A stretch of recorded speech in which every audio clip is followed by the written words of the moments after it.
Walking the Tightrope, a book on meditative development, conversations between a Sri Lankan meditation teacher, Pema Therasiri, and his Western students. So this chapter is on Samadhi, also often translated into the English word concentration. Personally, I don't think concentration, the way we use it and understand it, is a suitable translation for Samadhi. But in this text, this chapter, he explains very well what is Samadhi in terms of what is one-pointedness, which is, these are words used a lot in the Theravada Buddhist tradition. So this chapter starts with Pema Therasiri.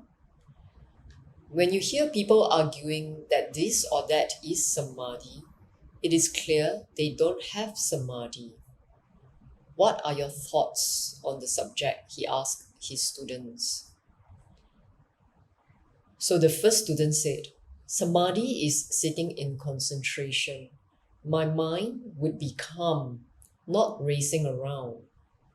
The second student says, I'll add there is a balancing of mind where investigation takes place. The third student says, I recall what was taught. The mind is pure, the hindrances are suppressed. The teacher replies, yes, Samadhi is generally translated as concentration of mind, and it is true that within Samadhi there is a calmness, similar to the deep feeling of relief and relaxation at the end of a working day. But the calm that fills our bodies after work is not the real Samadhi calm. It is also true the mind is not racing around, and also true that there is a pureness, although you cannot say that a person in Samadhi is just calmly sitting. Doing nothing but sitting for hours and hours on end is not Samadhi. No, Samadhi is different, as inside of concentration is a sharp awareness. A person in Samadhi is sharply aware of each and every object that arises in the mind. It may be a subtle object, but a person in Samadhi is aware of the arising of that object.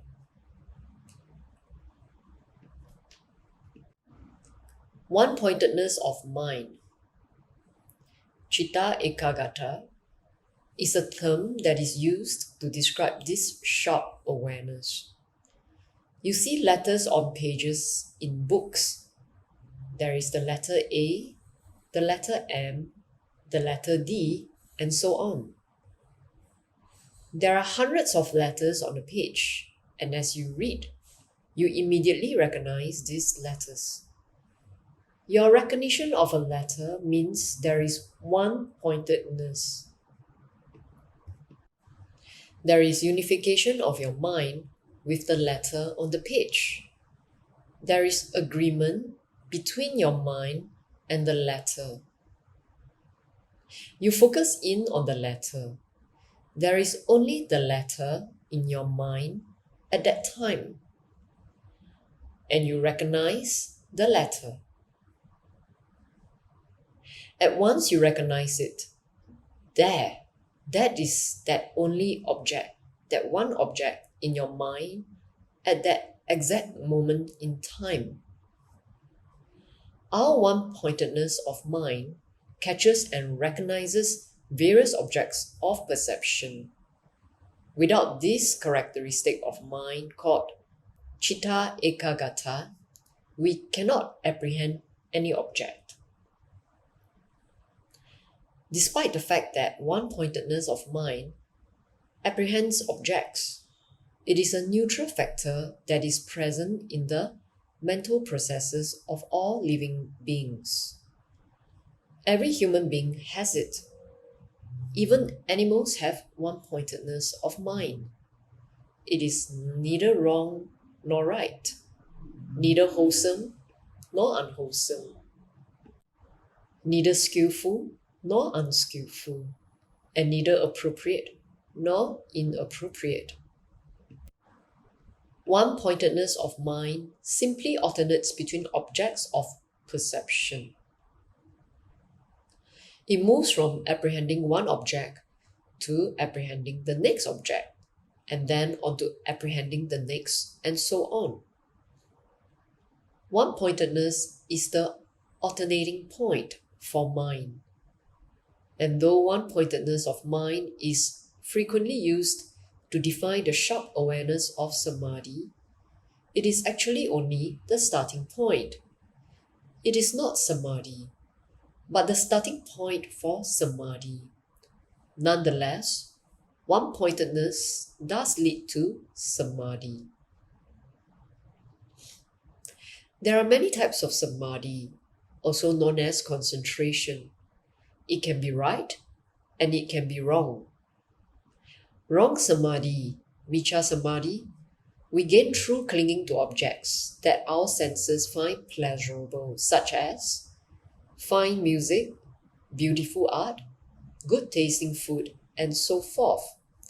Yes, this is a form of Samadhi, but this is not right Samadhi because there is attachment, clinging to these sensual pleasures.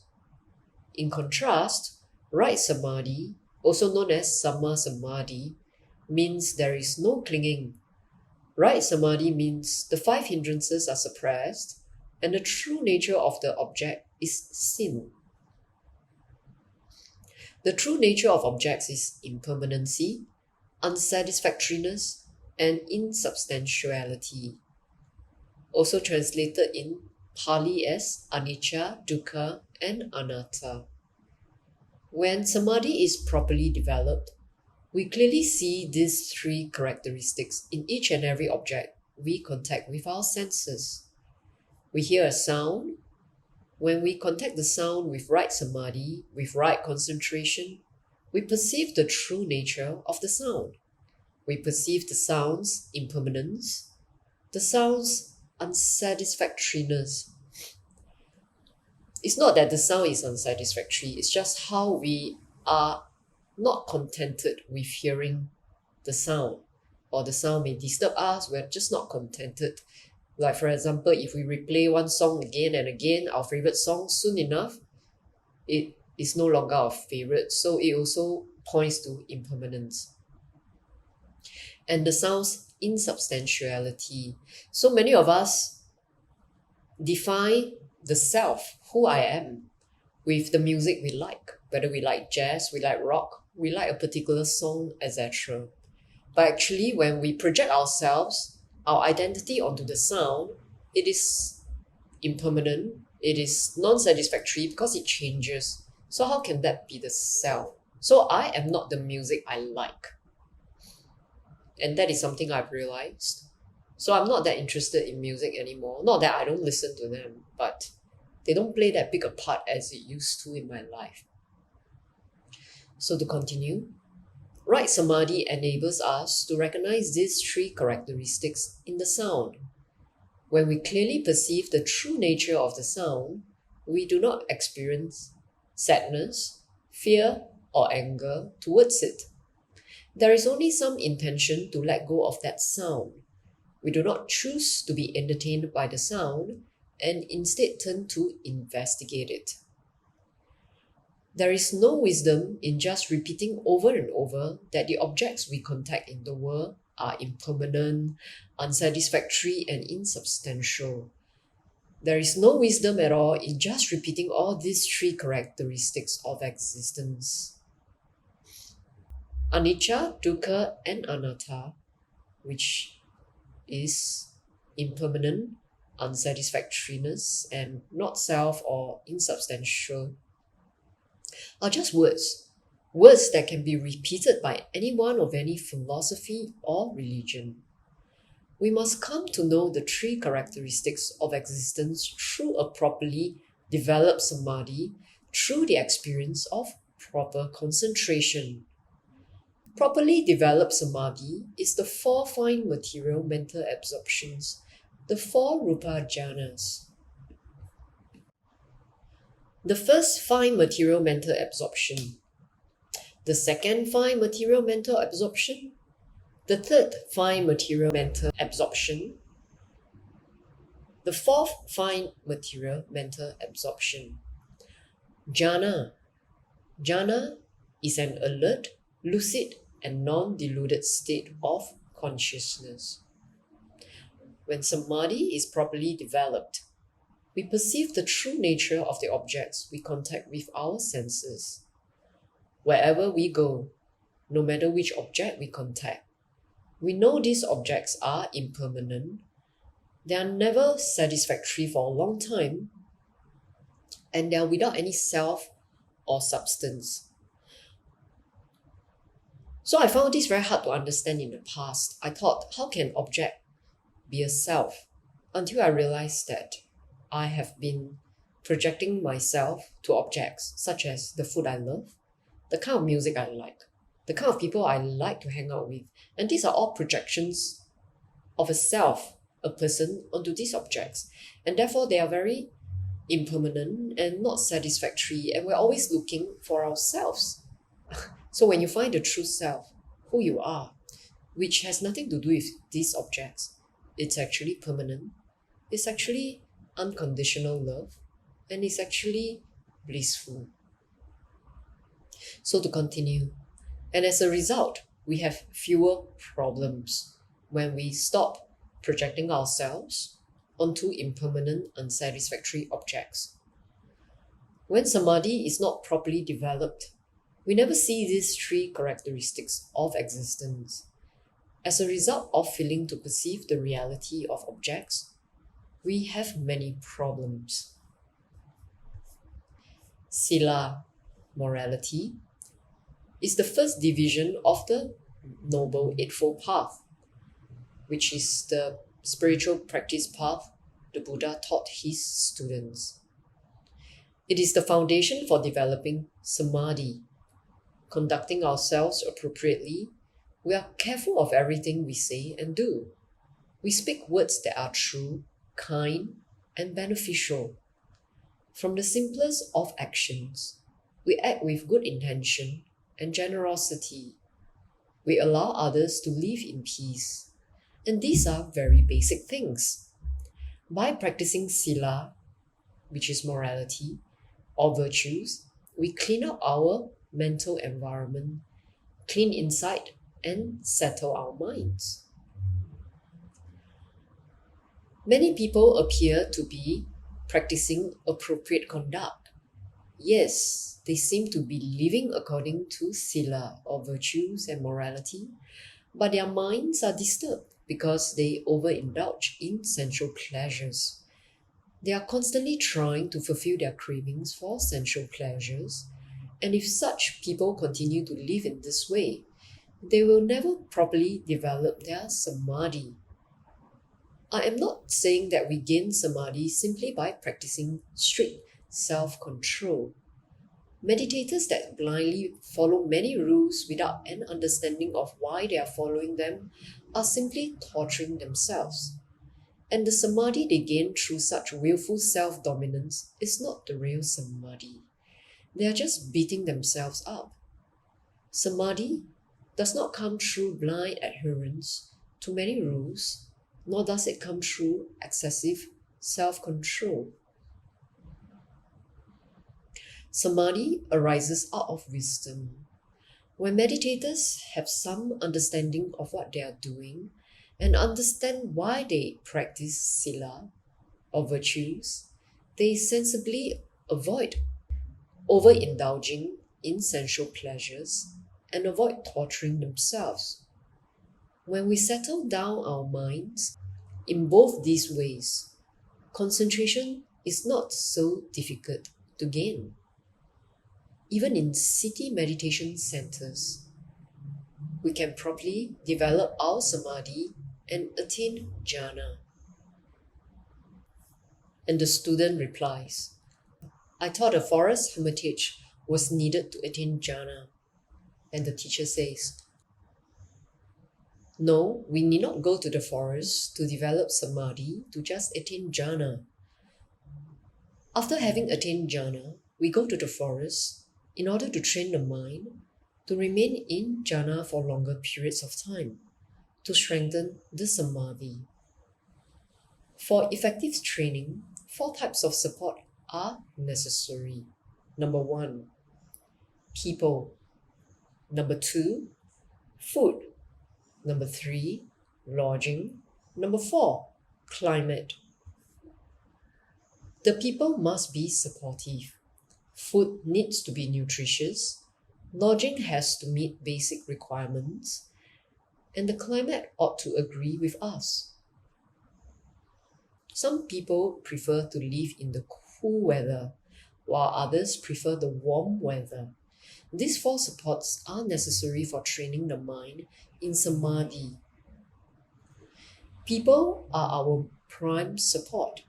We must associate with people who are compatible, create few problems in our community, practice sila, and share the same goals. They are friends on the path. When we live on a daily basis with good friends, we maintain the practice and progress.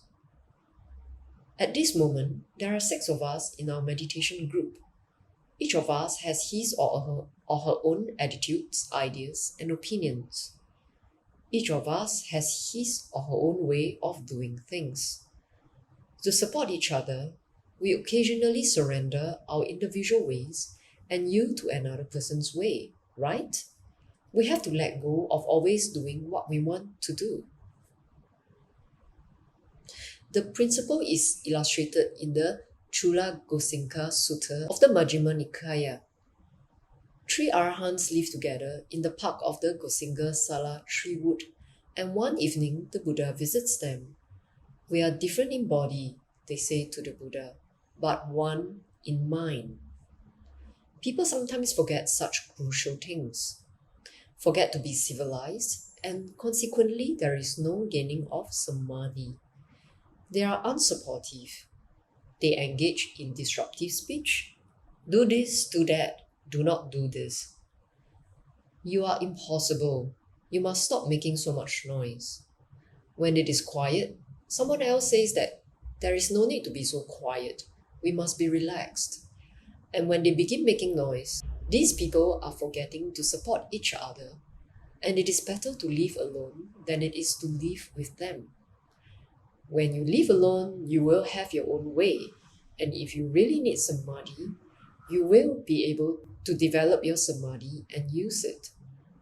Certainly, it is better to have 2 or 3 understanding and supporting friends with you than it is to live alone.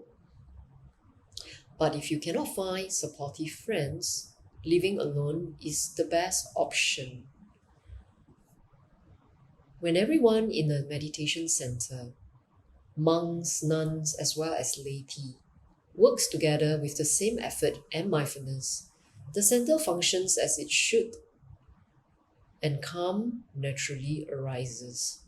We actually learn bhavana, even bring the practice up to a high level and get into it properly when all of us work together in harmony.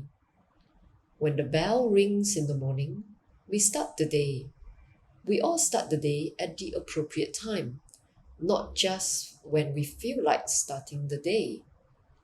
Nonetheless, for a couple of reasons, it is difficult for meditators in the average city center to go beyond a preliminary level of samadhi and progress through the jhanas. First, not all monks, nuns, and laity in city centers support the meditator's practice. I am not saying that the monks in city centers do not have morality. Most monks do have morality.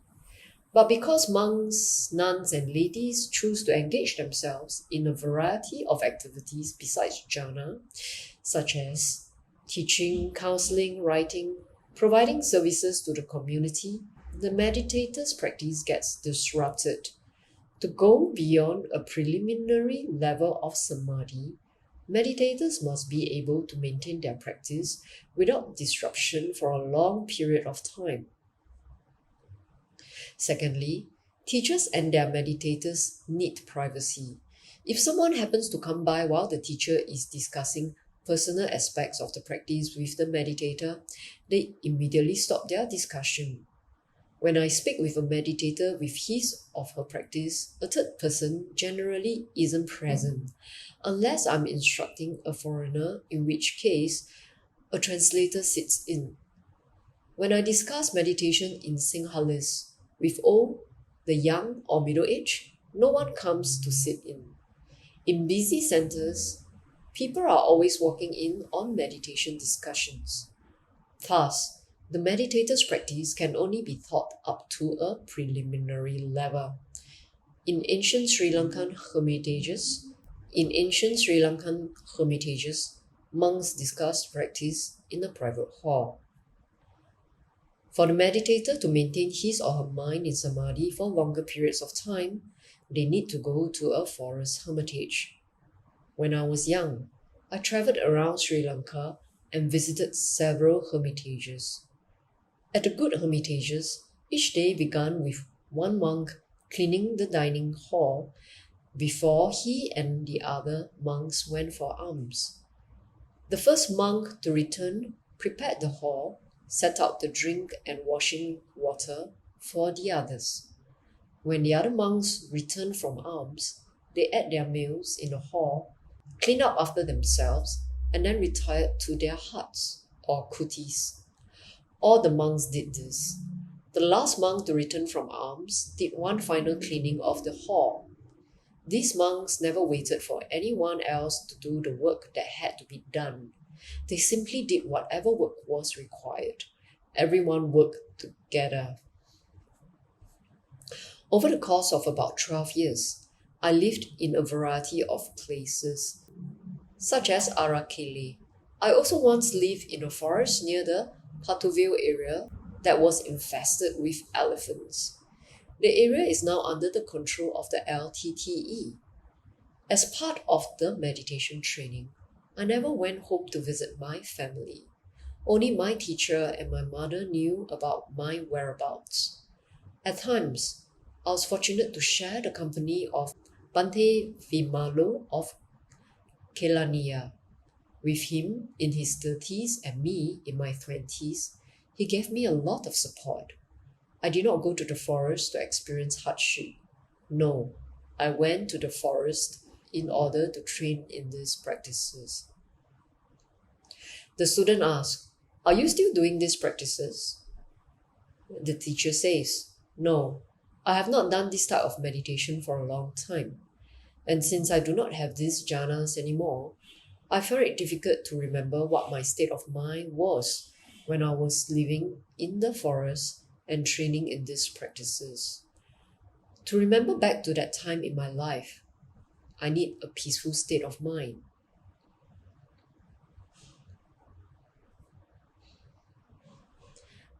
Through studying and reading books, we can gain a great deal of knowledge about samadhi and the jhanas. But book knowledge alone is not sufficient to properly discuss this topic. We are talking about training in specific meditation practices. The experiences must be there. When the teacher has first-hand experience in samadhi, he or she can teach it. When the student has first-hand experience, he or she can discuss it. So that comes to the end of the chapter. The chapter ended with this verse from Sutta. From inappropriate attention, you're being chewed up by your thoughts. Relinquishing what's inappropriate, contemplate appropriately.